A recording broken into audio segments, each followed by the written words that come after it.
What is China? The People's Republic of China, commonly known as China, is located in East Asia. It borders 14 nations, more than any other country in the world. It is the most populous state in the world, with over 1.3 billion citizens. While the world population is 6.8 billion, that means out of every 5 people in the world, 1 is Chinese. China is made up of 56 distinct ethnic groups, with Han Chinese making up 92% of its whole population. Though China is officially an atheist country, its religious roots lie within Confucianism, Buddhism, and Taoism, and from these most social and moral values are derived.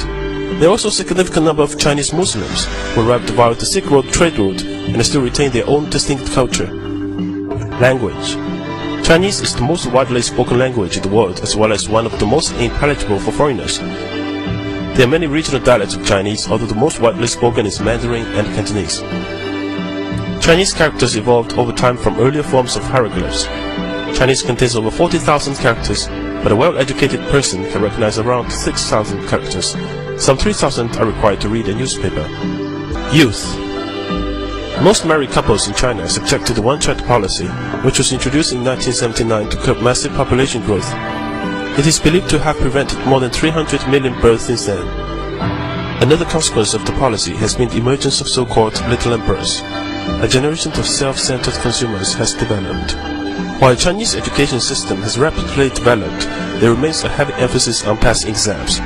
The upshot of this is that exams dictate the curriculum.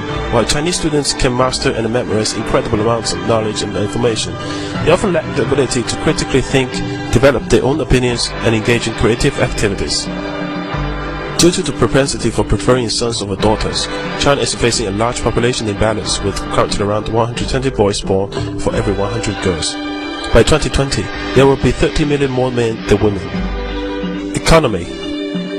Since economic opening up and reform policy began in 1978, China's economy has grown 90 times bigger and is the fastest growing major economy in the world.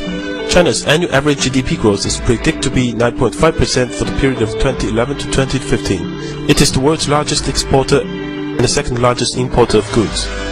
It is also now the world's second biggest consumer of luxury goods.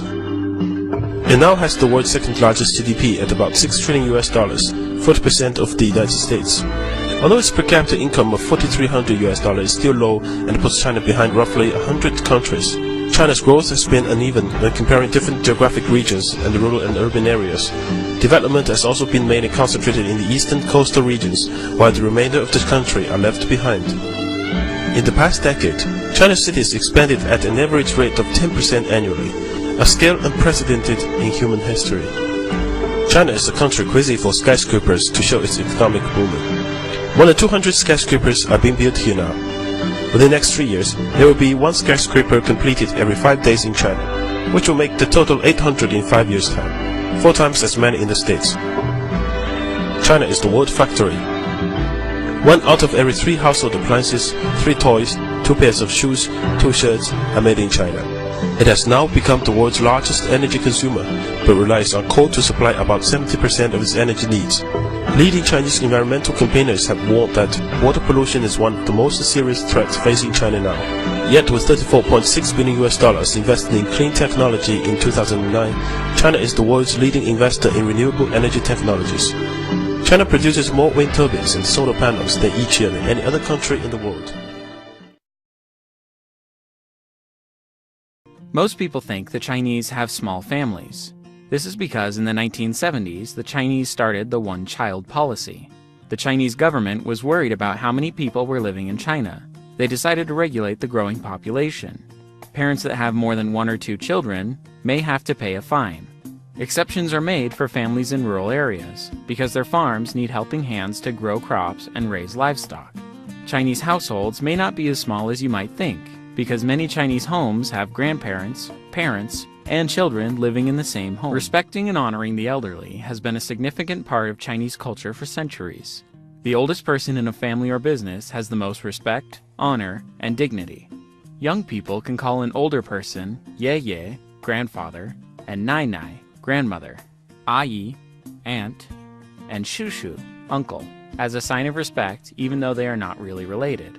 When you arrive at a party or at someone's home in China, you should greet the oldest person first as a way of showing respect. When you speak to someone older than you, be polite and respectful. The elderly are supposed to be well cared for and appreciated. In China, parents would traditionally live with their children and grandchildren.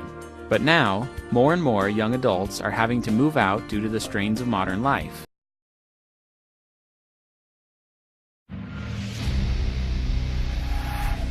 Shaolin Kung Fu, king of the fighting arts. Deadly and mysterious, its reputation was forged on the battlefields of ancient China. But born in the cradle of Zen Buddhism, Shaolin Temple. To discover the secrets behind this spiritual art of combat, I'll have to infiltrate its rank. I'm walking away with something greater, something I was completely unexpected. One of those things is friends. One of those things is Qigong for my health. And knowing that there's real people there and that they work hard, they sacrifice a lot. Those are all things I didn't foresee going into the picture. I'm walking out of it somewhat enlightened about the dream itself. If I really think about it and I go deep into myself and I wonder if Shaolin Temple will survive into the future, into the 21st century, I think it will have strength, it will have the power to sustain itself.